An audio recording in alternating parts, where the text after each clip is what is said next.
This year's coverage of Computex 2019 is sponsored by Corsair and eBuyer. Check them out in the link below. Hey everyone, how are we doing? And welcome back to Computex 2019. You've caught me in the hotel room getting ready for an evening event in a suit I've picked up from the local markets. I think this looks fantastic, but I'm sure many of you would probably argue otherwise.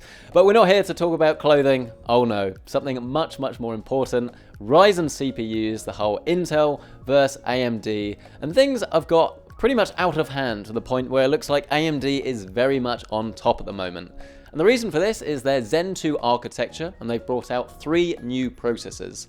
The first 2 are part of the Ryzen 7 range, the 3700X and the 3800X. The 3700X actually is pretty similar to the Core i7 9700K in terms of single-threaded performance, but then in multi-threaded performance, well, an extra 20% plus is what AMD are actually reporting that as, which, bearing in mind it's going to be very similar money, I think is going to impress a lot of people and is definitely something to consider when you're buying your next gaming CPU.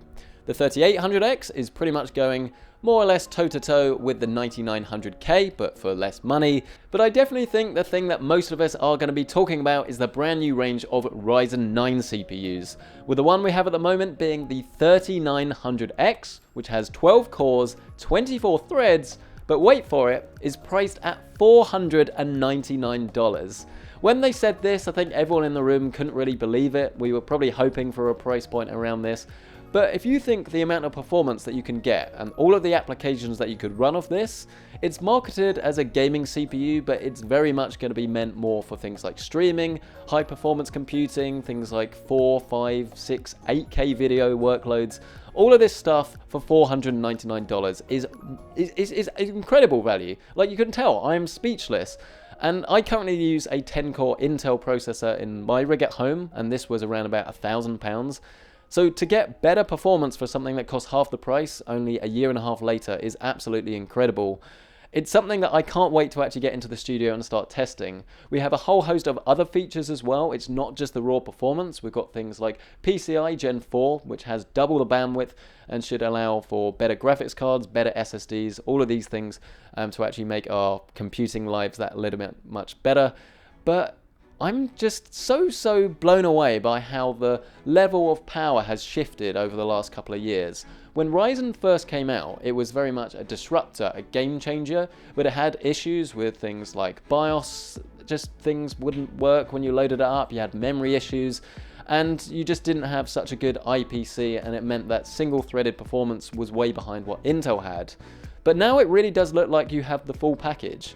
And while Intel will probably have something to counter this in the coming months, I'm not entirely sure what my next computer CPU would be, because at the moment, obviously we haven't tested it yet, but it's very much looking like it might be Team Red.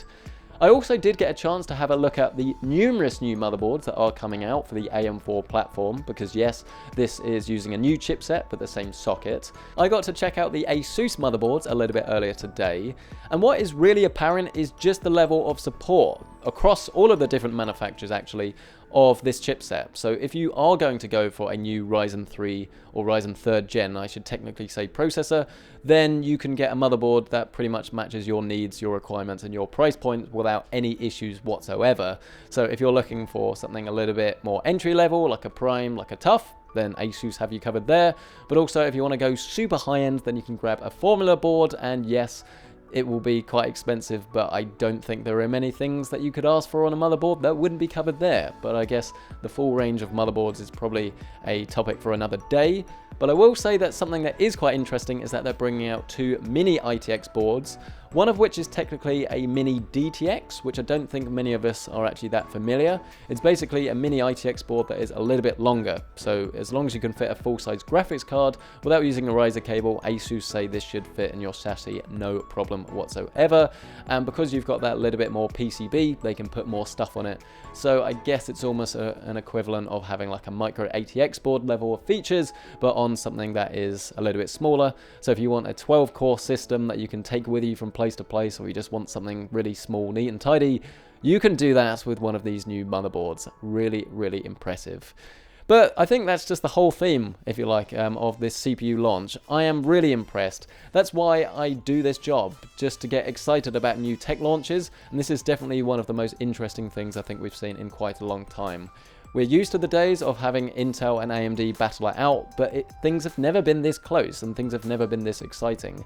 So let me know down in the comment section below your thoughts on all of this, and whether you will be buying a Team Red or Team Blue CPU next time around. And hopefully towards the end of the year, we'll maybe get something a little bit similar from the Intel team in terms of GPUs against Nvidia, and we'll be making this video all over again, and I will still have this big grin. But maybe it's just because I'm wearing a jazzy jacket. I don't know. Let me know down in the comment section below. Stay tuned for more Computex coverage. Like the video if you've liked it. It really helps out, you wouldn't believe. And of course, a massive thank you to our sponsors for Computex, Corsair and eBuyer. Check them out down in the link below. Thanks for watching. I'll see you in the next one.